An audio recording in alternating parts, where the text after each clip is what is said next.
This podcast is a member of the Place to Be Nation family. Visit us at placetobenation.com, the only place to be in your pop culture world. You're listening to The Kevin Kelly Show, exclusively here on placetobenation.com, the only place to be in your pop culture world. And now, here's your host, the voice of Ring of Honor, Mr. Kevin Kelly.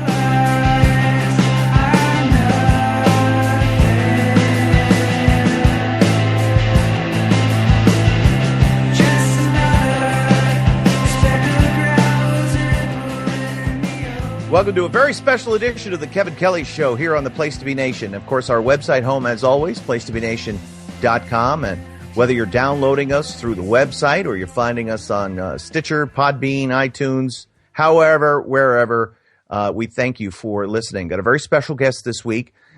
He's the author of the book Lion's Pride, Turbulent History of New Japan Pro Wrestling. Chris Charlton is going to join us later on. He's an Englishman living in Japan, has been for quite a while now. And he's written this fantastic book, which I loved and sort of celebrates New Japan Pro Wrestling and its 44-year history, and even kind of how wrestling in Japan got started. Very, very fascinating tale. And I just, again, fell in love with the book. And so can't wait to have him on to talk about that and all things in the world of pro wrestling. He knows a lot about a lot of stuff. He's not just, a fan of Japanese wrestling. He sort of has a big picture view, which everybody is taking. Now, of course, we're recording this before the big event of WrestleMania. So by the time you're listening to this, we know that WrestleMania is in the books, and we know that it was a huge event and certainly one that everybody is going to be talking about. And the next time that we get together with a brand new episode of the Kevin Kelly Show, which will be in 2 weeks, JR and I will get together and we'll recap everything that happened throughout the huge weekend in Dallas, including Ring of Honor's 2 events, NXT, the Hall of Fame, any other news and notes that are coming out of WrestleMania, and, of course, the big event itself. Whether or not it turns out to be the success that WWE hopes it will be, to be determined, and certainly we'll find out what happens after that. But that'll be in a couple of weeks' time. And but coming up for New Japan and Ring of Honor, very busy month of April and then May. One of the reasons I wanted to have Chris on now, I kind of want everybody sort of to get primed for this, because over the next few weeks of Ring of Honor Wrestling Television, we're going to be airing matches from, well, we've been showing you matches from our Las Vegas taping, which feature the stars of New Japan. Then we go from there to reliving the matches that took place at Honor Rising in the month of February. So a lot of great matches between Ring of Honor and New Japan. And then more action continues, because by that time we'll be in the month of May, and we'll be all set to go with the Global Wars pay-per-view, and then a whole string of TV from following that. It's just going to be a great, all the way through until June.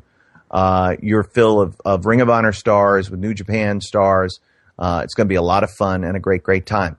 I'm going to be very busy on April 10th, of course. It's Invasion Attack for me for New Japan Pro Wrestling. So we're very excited about that. And so I'm looking forward to calling that big shindig. It's going to be a lot of fun with my pal Steve Corino back in the saddle again. That'll be a lot of fun. So right now, with that in mind, we dial them up here on Skype, and we're calling Japan, and here we go. And as promised, our very special guest at this time is the author of a book that really has helped me in my fandom and my announcing for New Japan Pro Wrestling. The name of the book, Lion's Pride, The Turbulent History of New Japan Pro Wrestling, and the author is Chris Charlton, and he joins us here on the Kevin Kelly Show. This is great, Chris. We've got a famous author on. We're like big time now. How are you?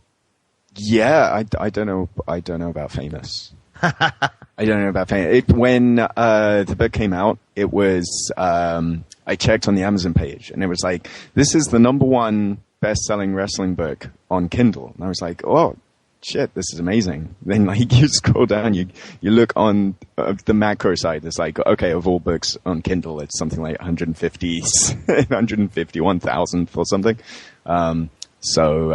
Yeah, it's a niche kind of fame that I think I have. But no, that's all good. It's more than I had before.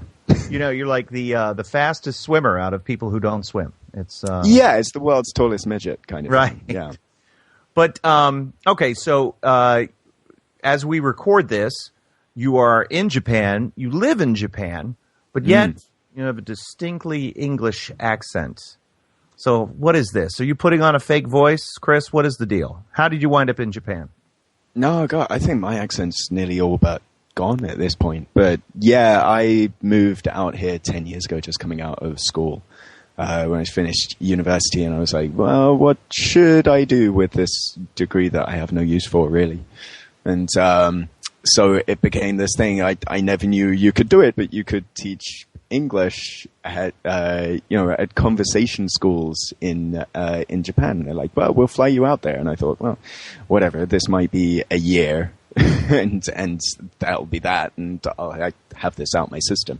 But it turned into a lot more than that. And I took on a teaching career, and now I'm teaching elementary school, and I have a mortgage and a family and all this stuff, and I can't see ever going back. So everything sort of snowballs as life does, I suppose. Now we'll talk about the book and how it was put together, and some of the and some of the stories from the book. It was a great help for me. But how did you become a fan of New Japan Pro Wrestling? I would assume it was pre, when you still lived in England, or did you just come onto the product when you moved to Japan? Yeah, it was really when I was in England, and it was most of my fandom of wrestling comes from just bonding with my brother, and like he was more into it at first, and so when he moved out from my parents' house, he'd come over on weekends and just bring a random wrestling show, and it could be anything from the RoboCop Sting fiasco to something much better, and we would just sort of bond over that. And I think my first dalliance with Japanese wrestling, I think like an awful lot of people, it was the 94 Super J Cup, which has just taken on this legendary status. I think like every Japanese wrestling fan of a certain age, from a certain era, that was their sort of first hit of that sort of crack pipe, I guess. And it snowballed from there. So yeah, it sort of went all around. That was kind of in the early 2000s, when New Japan was beginning to enter this rough phase, but there was also like lots of other places springing up. So I was watching a lot of Noah at that time, and Toryumon becoming Dragon Gate, and that kind of thing. And so that really sparked. That was part of why I was intrigued with coming over to Japan, and everything went from there, really. What were you surprised? Because the book was, and again, I can tell you this now. I've made 2 flights to Japan. I'm getting ready to make a third. I've read the book several times on flights. I've probably read it 5 times altogether, and it's the story of the rise, the fall, and the rise again of New Japan, with a couple of peaks and valleys in the middle. Got off to a rough start after Inoki left JWA, and Tokyo Pro, I believe it was called. That didn't exactly go. And so a lot of peaks and valleys in the history of New Japan. Were you surprised as you did the research in the book at just how turbulent the times have been since the company's inception 44 years ago? One thing that surprised me, and it might just have been sort of confirmation bias on my part, but I never really bought into this idea of a lot of wrestling promoters or a lot of wrestling people saying that, the business works in cycles. And like, I never really myself bought into that, because I kind of think that's an easy excuse. But when I was writing this, and I just thought it might be easier organizationally to split this into 5 years apiece, it was genuinely surprising how easily like the book came together in 5-year chunks of how things suddenly seem to change in the middle and at the end of every decade. And I think like that's where we are now in New Japan. I did some stuff for friends we have at voicesofwrestling.com, and I wrote for their annual New Japan book that they put out. They put out a yearbook every year. And I put together this thing last year of, it kind of seemed like 2015 was status quo, and maybe it's the middle of this decade. Perhaps there isn't this big change in New Japan.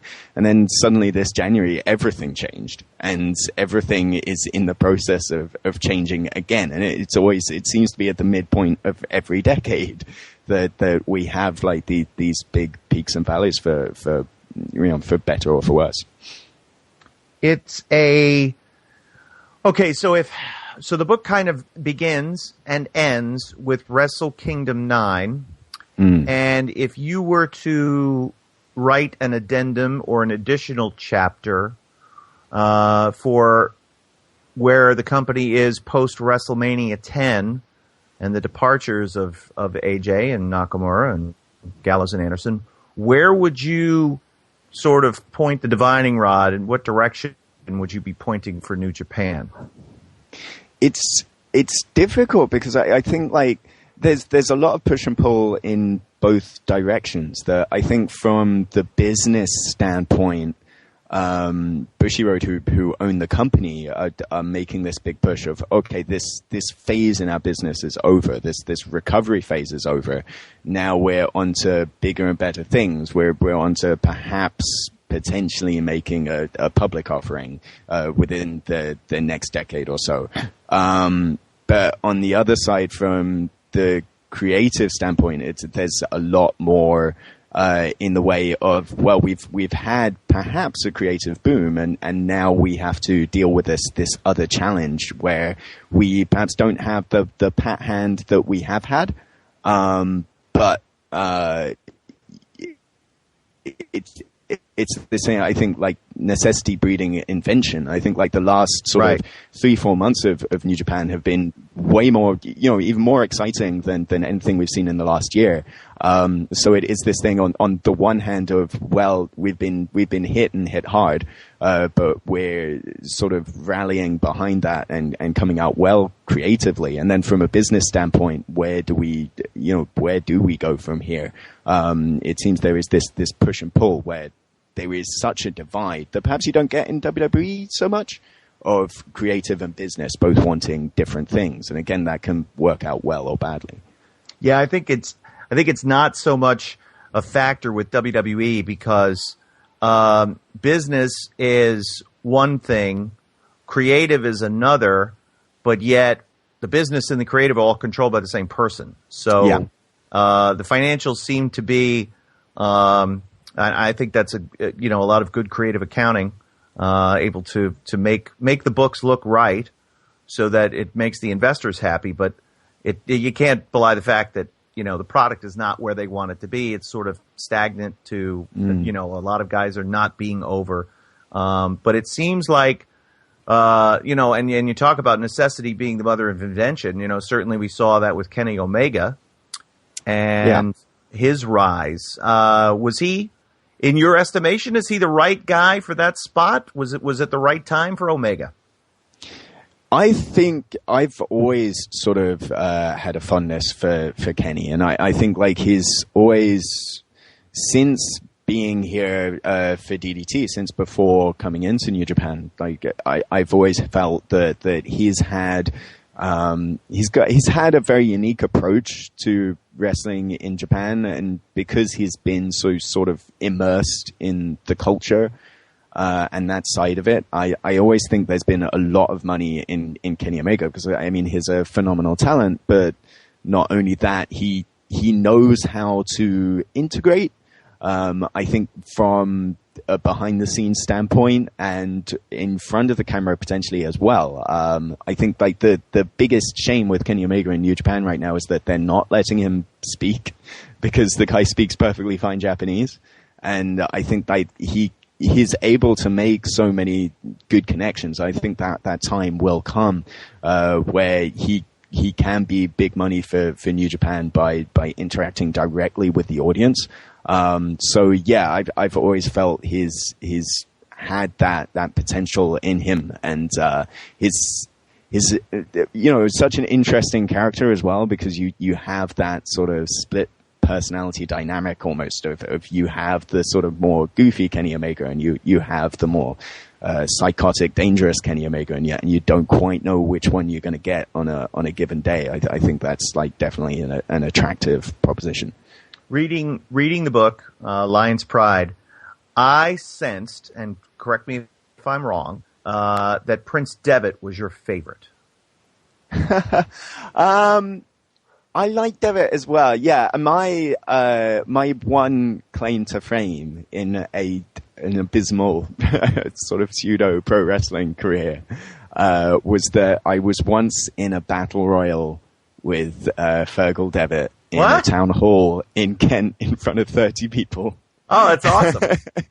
So I have a fondness with Devitt, and I talked briefly with him years and years later, and obviously he didn't remember me, I don't think. But yeah, I mean, Devitt again, he's kind of in it from a different standpoint of Kenny Omega. Had a different approach, but had this similar sort of depth to his character, and I always think.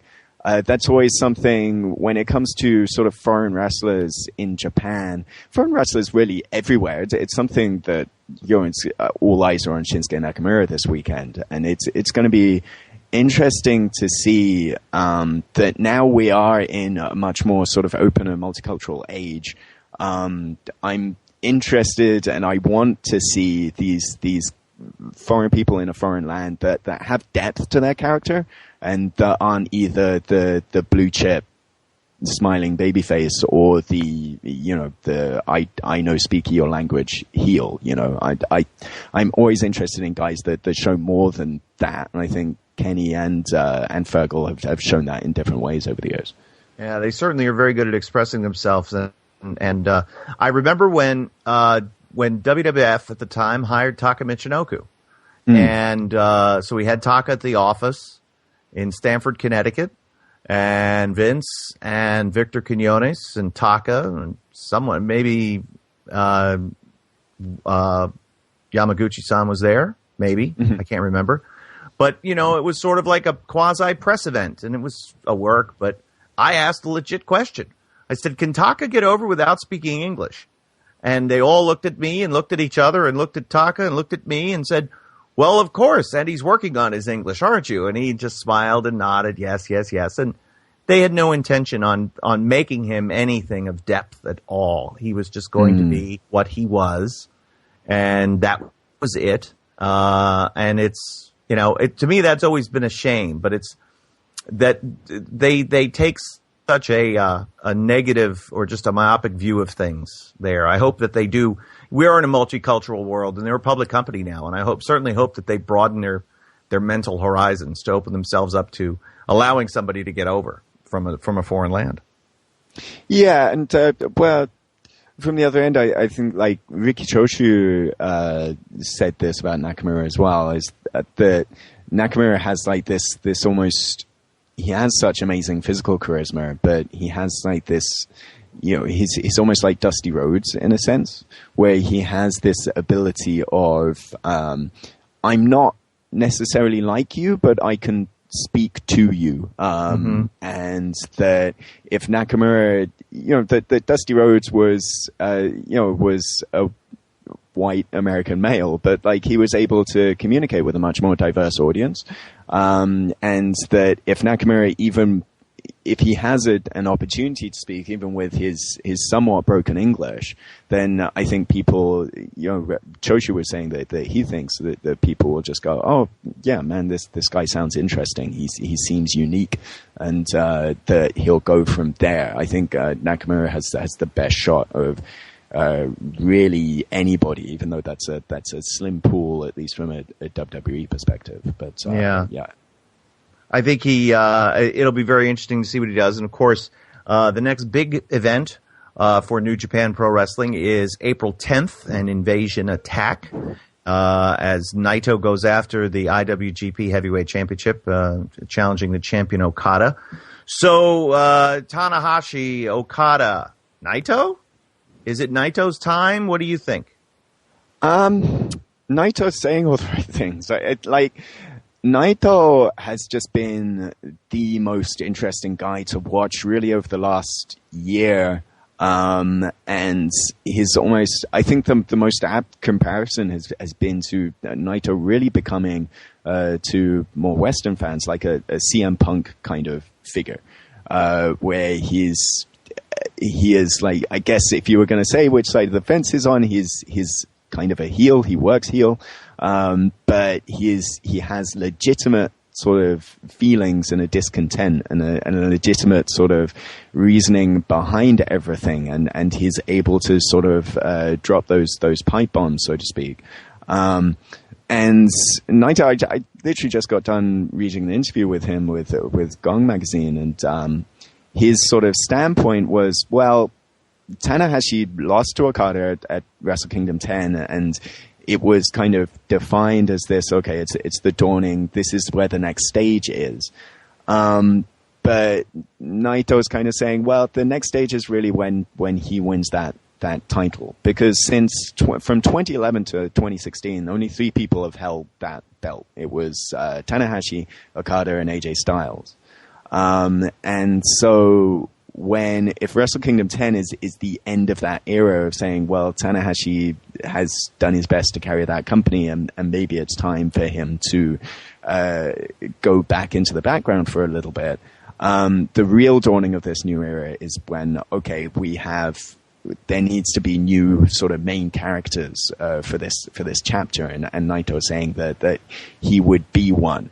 And I think, again, when it sort of comes to that sort of next 5-year cycle, if I was writing another chapter in the book, it would be, over the last 5 years, the main characters were Okada, Tanahashi, and AJ Styles, perhaps Nakamura as well.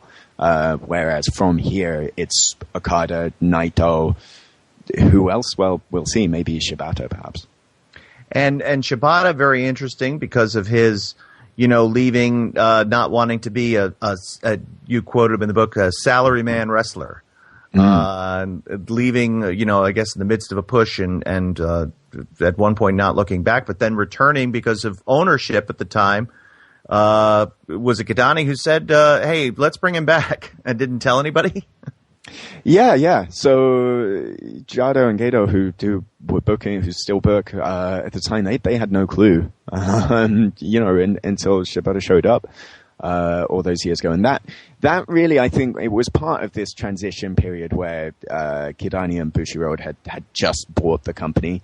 And there was it was a difficult transition, I think, especially because Kidani is such a devoted wrestling fan, and he is a sort of slavish admirer of the Vince McMahons and Eric Bischoffs of this world, and he sort of foresaw himself as being a guy that would have a hand in creative and be in front of the camera as well as behind the scenes. And it was really sort of things like that like bringing back Shibata and Kazushi Sakuraba as well, without Gato's sort of foreknowledge that sort of necessitated this clean break of, okay, we have our business end, we have a creative end, and never shall the twain meet in theory, at least. And that's one of the big differences between New Japan and WWE, or WCW in its past, was that the controlling forces had a hand in creative, to the detriment of the company. And the further that Vince gets away from it, the more successful it can become. And we're seeing that now. And I'm reading some of your translation of Naito's recent interview. And if you want to, Chris does a fantastic job of bringing his skills as a translator, not just as he's teaching English to Japanese children in his now home of Japan, but he also will smarten you up to all the things that are going on Twitter, and you can follow him at ReasonJP. So that's it. And Chris, of course, has written this fantastic book, which I guess I personally just want to thank you, which is one of the reasons why I wanted to have you on this show, because you have no idea how much your book helped me in preparing for Wrestle Kingdom 10. I really appreciate that. I think I was just really surprised, and it sort of came from that where I'd been doing for a long time stuff for the Fight Network and live audio wrestling over in Canada. We have a monthly podcast called Japanese Audio Wrestling, me and WH Park, and that it really sort of sprung from there being, at the time when we started that podcast, just really no information in English about Japanese wrestling, even though things were sort of starting to take shape. There's starting to be more international expansion, and now we're at the age where everybody can watch anything. But there isn't enough sort of background information, and we sort of had listeners sort of write in and say, well, it's great that you're letting us know about what's happening right now, but I'd really like to know more about the history of it. So it kind of, for me to start writing about it really just was, well, if I don't do it, somebody else is going to. So this is my shot to sort of tick off a bucket list item, and I'd never say that my book is a sort of complete history. I think there's an awful lot more stories to be told. But if it's a starting point and it helped sort of spark interest and spark conversation, then that's all good. So yeah, and I'm just really glad that it's of use to anybody, let alone well, it kind of with a voice. I called the first show. I did King of Pro Wrestling in October. And I said to people that I've talked to after the fact, I didn't know what I didn't know until I knew I didn't know it. And so after the first one, then I was like, okay, now I know the direction that I need to go, and I really just need to get immersed in the history and just sort of bathe in it and understand it and start to dig into the culture more and try to understand where the athletes come from and how they're brought into the business and why and what's important, because that was what I think the audience would get from me more than just spot calls and 1-2 kick out. Just to add some depth to what they're doing, to explain it, the hows and the whys. Like, I'm fascinated. Like, I've got to go visit the dojo. I'm fascinated by that. The whole system of training and how it's morphed over the years. It was pretty brutal back in the day, and you highlighted, the need for change and some of the leaders, Tanahashi, of course, being on the front lines of that, helping to usher in a new era of training athletes with, stern, tough love, but care and safety as well. Yeah, and it's everything's a fundamentally different culture that, I think just even one thing that it's difficult for sort of new fans to a new sort of approach to this medium, and it might be a challenge for some people to just mentally get into Japanese pro wrestling in the same way that it's a challenge to mentally get into lucha, which is still something that to this day I can't quite necessarily wrap my head around. But I think there's a lot of cultural differences just in the way of people telling stories, how people lay out stories and put them across. So, I mean, for instance, a typical Western story has a 3-act structure. And that's something you see if you watch a typical wrestling match, you're able to break that down and look at, that kind of thing. It's a shine, it's a comeback, and it's shine, heat, comeback, or whatever. Where in Japan, the typical Japanese narrative structure that you're taught in schools is that there's 4 acts. So there's just, from the initial basis of this is how a story works, then that obviously is going to change the psychology of how a pro wrestling match works, which again makes a change in the story that the announcers are telling. And it's so interesting, I think now, especially with you have this rare opportunity now where you can watch. I watched Wrestle Kingdom 10 3 times. I watched it once live in person. I watched it once with Japanese commentary. I watched it once with English commentary. And then presumably somewhere down the road, you can watch it again on Access with another set of English commentary. But it's interesting doing that and seeing how the different approaches of relating what's happening in the ring and how different they were. And I thought like the difference between King of Pro Wrestling and Wrestle Kingdom from a viewing standpoint, I thought it really was night and day. And you guys did a really, really honestly, genuinely good job. But it was so interesting, especially in the last 2 matches on Wrestle Kingdom 10, just how different, not necessarily better or worse, but how the different the takes were between the English and Japanese commentary on those 2 main events. It was really fascinating. I know that there was something that we did that the Japanese didn't do, and again, not saying right or wrong. In AJ and Nakamura's match, we might have been tipped off, but anyway, AJ feigned the back injury, which then led into the heat. Yeah. So I thought we had a little bit of home field advantage on that one. I kind of. That was something that I've broken down some of those barriers because I think they kind of exist to where the announce teams kind of stay over there and wrestlers are over here. And I'm like, no, I want to talk to the wrestlers. I want to know their stories. Sure. I gotta have some reference here. So I think we get a little clued in as to what might be transpiring, but it's fascinating, just all fascinating stuff to me. And I think if somebody said to me, hey, Kevin, you have a choice. You can only ever announce in the U.S. or in Japan. You have to pick one. I think at this point I might pick Japan. It's just, I loved it. I loved being there. I just, as soon as I got there. And I've traveled all over the United States. I hadn't traveled too much internationally. But as soon as I got there, I was like, oh, my God, I love this place. It's amazing. Did you feel that connection when you first visited Japan? Yeah, I think so. It was surprising, sort of people saying, well, did you ever have a sort of culture shock or a homesickness? And I never really did. I sort of found myself sort of assimilating reasonably quickly and just feeling much more comfortable. And I kind of think that I get it if I go back to the UK now, I get a lot of reverse culture shock and immediately feel that a week or 2 weeks over there is enough for me before it does feel like I'm not quite where I belong, and it's strange how those things work out. But well, I know. Listen, the next thing that we need to do, and this is a business that you and I could run. Nobody else is doing this, and I'm telling you, we're going to make a lot of money.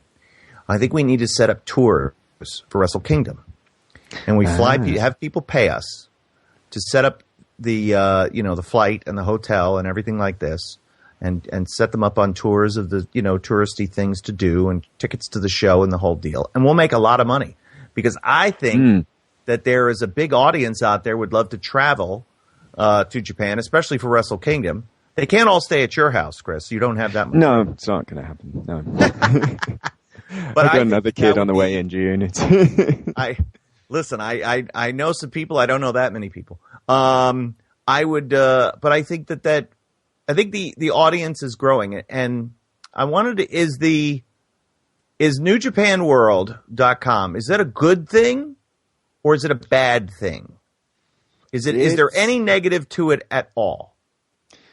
The negative is this perspective of if we build it, then people will come, and people haven't really. And so why that's the is sort that? of, Why, in your opinion, have they not come? I think there's a lot of factors there. But I think for me personally, I subscribe to New Japan World.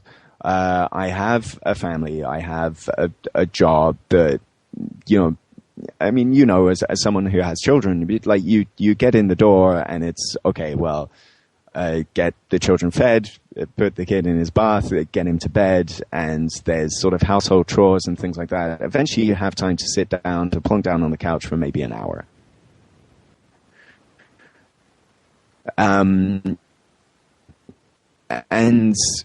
when you do that, yes, it's an awful big ask. Even price is never the issue. It's time. And so here am I thinking, I don't subscribe to WWE Network right now.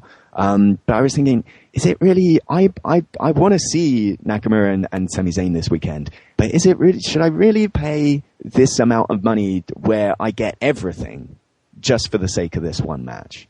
Where it seems bizarre, doesn't it? The before in the past, $9.99 for a pay-per-view show, that's amazing. Of course, like that's a no-brainer. But for some reason, $9.99 for this pay-per-view and everything, it seems like a waste of money, because I'm never going to watch this. I don't have any interest in WrestleMania this year. So I'm not going to watch that. I don't really, I might sort of doubt, if I had a lot of time, I might watch the interview contents and things like that.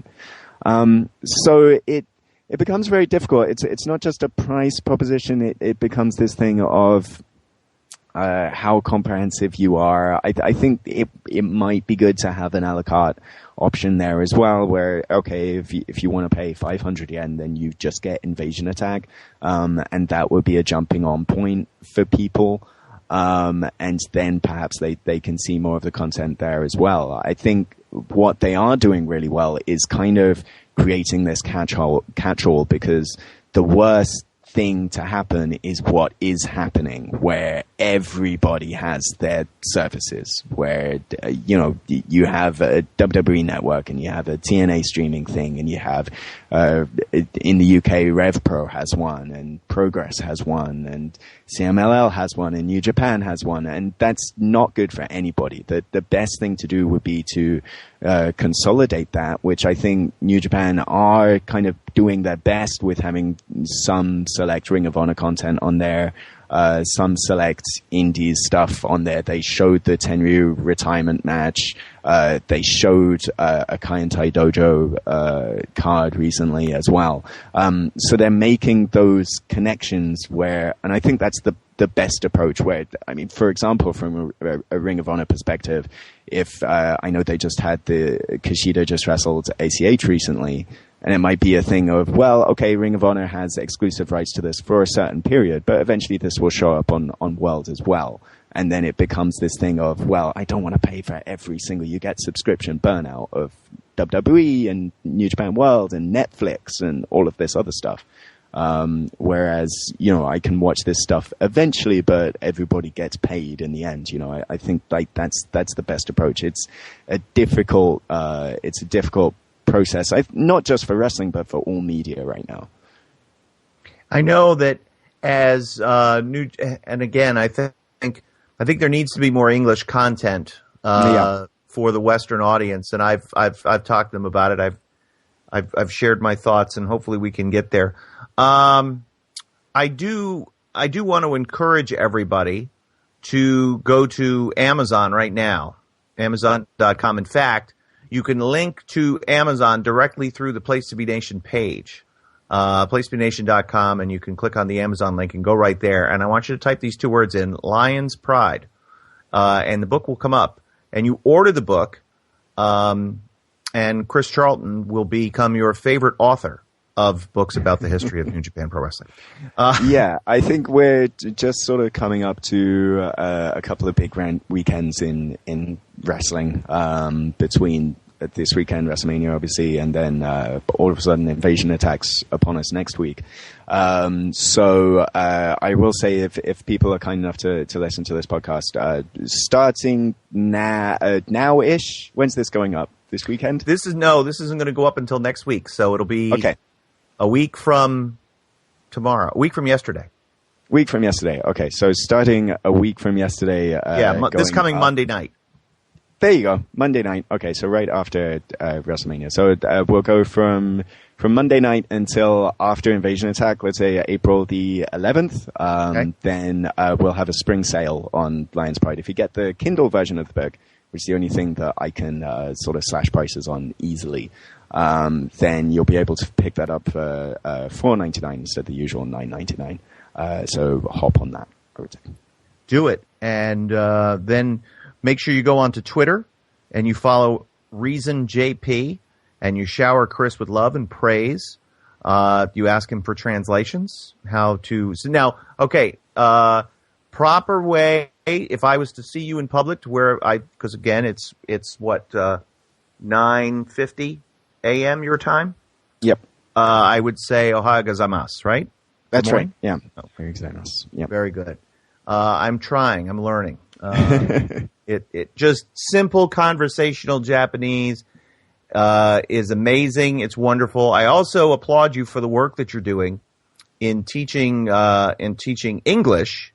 You know, I hope you're not teaching him a bunch of Cockney slang like Nigel McGuinness knows, because he knows a bunch of different ways to say different things, and it's very dirty. I heard some talk on some of my, some friends I have on the indie side of wrestling of the legends of the Necro Butcher English Conversation School. See? Where he sort of produced a generation of sort of Navi, effing and blinding, and not much else. He's one of once in a lifetime guy. But again, Chris, I just want to thank you for your work on the book. What's next? What are you going to be? Are you going to be writing about something else? Do you have anything else lined up? Movie version? You as the star, of course. Be nice, wouldn't it? I think I'm sort of doing a lot of transitions in life. I just got a new job, and I'm expecting another son later this year. So I'm dealing with that stuff. But one thing that I've sort of started putting some talks together with a few certain people that I can't name, but I'm interested more in not perhaps the history, but a lot of the human stories that there are that just don't escape Japan because of the language barrier and because of all these things. So perhaps something more, not necessarily from a New Japan perspective, but something more from the fringes of wrestling and thinking about the people that are behind that. And it really sparked. I know coming later this summer, there's a fantastic documentary coming out on the Great Sasuke, which I managed to get a screener of and I watched over the weekend. And it's that kind of thing that I think is fascinating, that these human stories that are less in the main public eye, even in Japan, but a little bit more out there on the fringes is fascinating to me. Well, we look forward to that. And again, take advantage of the offer that Chris is generously giving to listeners of this podcast between now and April 11th for Kindle download. His book, Lion's Pride, available for download. He's slashing the price all the way to $4.99 because he's a big fan of this show and of yours truly, and he wants everyone to read his book and to proselytize and to become one with him, and to see things his way. No, it's just great because I thought it was so even-handed. You were even nice to Simon Inoki, who seems like a more charming version, a less charming version than like Jim Herd or other villains and wrestling, It seemed like he had absolutely nothing going for him except his last name. Right. Yeah. He was in a difficult position. He was sort of captaining a struggling ship, and that's something, I think if I had the audience, if I was hailed by the emperor and, I had to sit down, I really like to sort of really poke inside Antonio Inoki's head, in the same way that I think that a lot of people want to get inside Vince's mind and just figure out all the craziness that exists in there. I'd like to poke around with Inoki. Absolutely would be fascinating. Well, Chris, I want to thank you very much for your time. We'll have you back on the show, hopefully before the birth of your next child. Good luck and God bless, and I hope all is well. And thank you again for your wonderful book, and thanks for joining us here on the Kevin Kelly Show. Absolutely. Thanks so much. Well, that was, again, I hope everybody enjoyed that interview. I know I did, and the book is a great read. And I as I said to Chris during the interview, it's a 14-hour flight to Japan from the United States. So you run out of movies to watch. I don't sleep on planes. I don't know what it is with me. I've been in wrestling 25 years, and I don't sleep on planes. I might catch a few winks here and there. So I needed something really to occupy me, and that's why this book was so great. In the electronic version, it's really nice of him to give listeners of this podcast a $5 deal on it. So make sure you take advantage of that. $4.99 for PlaceToBeNation.com fans and listeners. You could just go right through PlaceToBeNation.com, right there to the old Amazon, and download the book, Lion's Pride. So, as I said earlier on, we have a lot of ground to cover when next we join you with a new edition of the Kevin Kelly Show. JR and I will be back together, and we will recap the entirety of the whole WrestleMania weekend experience, plus the Raw that followed, which is always usually an amazing show. And we'll see how the new wrestling year unfolds for the WWE. We'll see what's up with NXT. We'll recap the Hall of Fame. We'll talk about everything that's going on in the world of professional wrestling. But that's it for this edition. Thanks again to Chris Charlton, our special guest, the producer extraordinaire, Justin Rosero, and all of you for listening. This is Kevin Kelly for the Kevin Kelly Show here on the Place to Be Nation, our website home, placetobenation.com. Wake up to get ready to rig the thing I wore for the ass motorboating. A tree fell on Greg Abbott. I'm only 50 now, and the phone could ring at any time. Basically, because she had Tommy John and had the strong arm, she gave these awesome hand jobs that he was obsessed with. This honey is from Hazel's Honey Hut. But by the way, speaking of food and Bush, I think Chris Jericho is who Michael Hayes would like to be. Always had a lot of issues with Cox, or have you dealt with Cox better in the past? I used to enjoy dealing with Cox. Then people would be more inclined to buy the network and watch the shows. I'd buy the network for a happy ending. I do not know where Steve Austin is. He saw the gun, and he left. Oh my God, he's back! I would never thought Rolling Stone. Unless I killed somebody, I don't know. All right, here we go. So I got to piss. Be right back. Will you do my wife and I the honor of purchasing you? Oh, wait a minute. I don't get butthurt. Bye. Feel like coming down. I've got to keep